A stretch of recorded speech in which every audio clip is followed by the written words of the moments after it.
জ্বালানি তেলের সংকটে বিপাকে পড়েছেন পাবনার ঈশ্বরদীর লিচু চাষিরা। বাগানে ঠিকমতো সেচ ও কীটনাশক দিতে না পারায় দুশ্চিন্তায় আছেন তারা। সমস্যার সমাধানে উদ্যোগ নেয়ার কথা জানিয়েছে কৃষি বিভাগ। আহমেদুল হক রানার তথ্যচিত্রে ডেস্ক রিপোর্ট।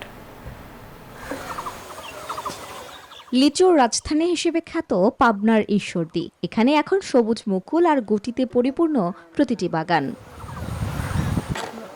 এখানকার চাষিরা দেশি, বোম্বাই, চায়না থ্রি, বেদানা সহ প্রায় সব ধরনের লিচু আবাদ করেন। এবছর গাছে পর্যাপ্ত মুকুল এবং গুটি আসায় লাভের আশা করেছিলেন তারা।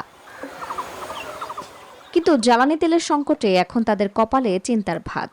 বাগানের সেচ যন্ত্র চালাতে দরকার ডিজেল ও পেট্রোল, কিন্তু পাম্পে মিলছে না তেল। খোলা বাজার থেকে কিনতে হচ্ছে দ্বিগুণ দামে, তাই বেড়ে যাচ্ছে আবাদের খরচ।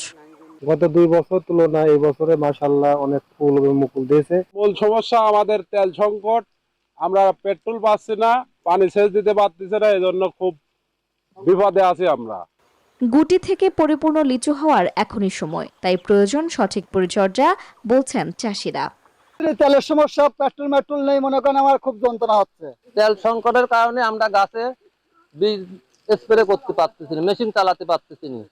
কৃষি বিভাগ বলছে সংকট সমাধানে উদ্যোগ নেওয়া হচ্ছে।